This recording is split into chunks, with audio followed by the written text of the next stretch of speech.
तो क्या आपने कभी सोचा है जिस माया जाल में हम फंसे हुए हैं वो माया जाल क्या है, और उस माया जाल का मालिक कौन है, और इस माया जाल की खोज किसने की, और ये भारत में कब आया।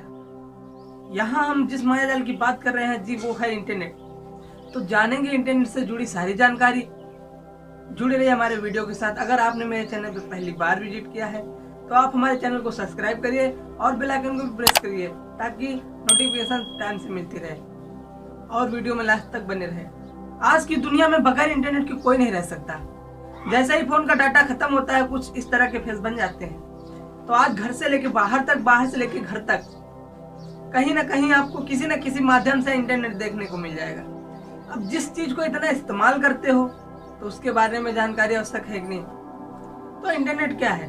तो यह एक नेटवर्क का जाल है जिससे दो या दो से अधिक कंप्यूटर साथ में जुड़े हुए हैं। तो इंटरनेट के जरिए जानकारी हम ले भी सकते हैं और किसी के साथ शेयर भी कर सकते हैं। तो इंटरनेट में बहुत सारा डाटा स्टोर होता है, जैसे कि text, images, music, document, video, ऐसी चीजों को हम आदान प्रदान कर सकते हैं।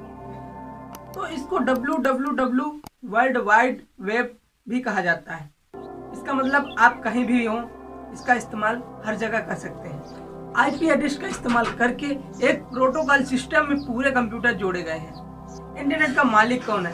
तो जिस इंटरनेट को हम सारी रात सारा दिन इस्तेमाल करते हैं तो कभी ना कभी मन में ये सवाल आ जाता है कि आखिर इसका मालिक कौन होगा और कितना अमीर होगा। तो इसको हम जानेंगे 3 स्टेप में। स्प्रिट, यूएसए और स्लोवाकिया पीएलडीटी सेंटर, जिन्होंने समुद्र में ऑप्टिकल फाइबर्स केबल बिछाकर एक दूसरे देश को कनेक्ट किया है। तो इन केबल के जरिए हम इंटरनेट चला पाते हैं। अब ये कंपनियां जो नेशनल लेवल की कंपनी होती हैं उनसे पैसा लेते हैं। अब ये नेशनल लेवल की कंपनी क्या है? तो दूसरा पॉइंट, नेशनल लेवल की कंपनी। नेशनल लेवल की कंपनी वो हैं जैसे कि एयरटेल, आइडिया, जियो, वोडाफोन, ये सब सारी कंपनियां हमारी जो हैं ये नेशनल लेवल की कंपनियां हैं। तो ये कंपनियां हमें लोकल इंटरनेट प्रोवाइड वाईफाई उपलब्ध कराती हैं। तो ये लोकल इंटरनेट प्रोवाइडर वाईफाई कंपनियां होती हैं जैसे कि हाथवे, स्पेक्ट्रा नेट।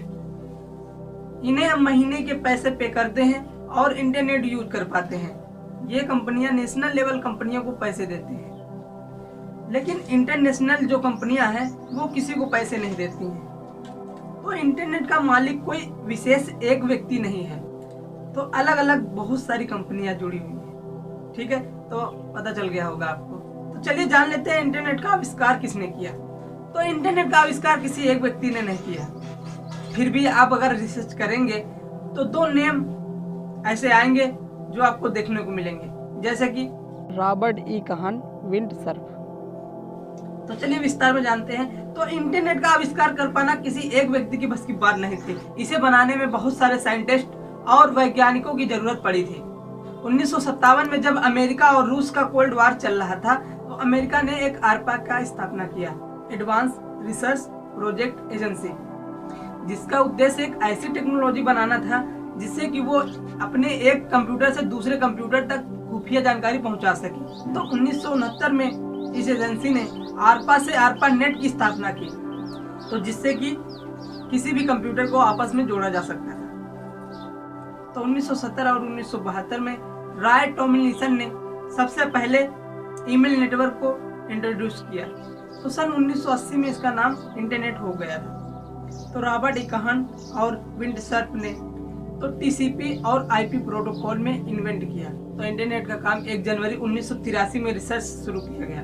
असेंबल कराने के काम को उस समय नेटवर्क ऑफ नेटवर्क्स कहा जाता था। तो भारत में इंटरनेट की शुरुआत कब हुई? तो स्टेट ओनेड विदेश संचार तो निगम लिमिटेड बीएसएनएल के द्वारा तो 14 अगस्त 1995 में इंटरनेट सर्विस पब्लिक की अवेलेबल कराया गया। तो आई होप ये जानकारी आपको देख के अच्छी लगी होगी। लाइक शेयर जरूर कर देना। चलिए मिलते हैं नेक्स्ट वीडियो में।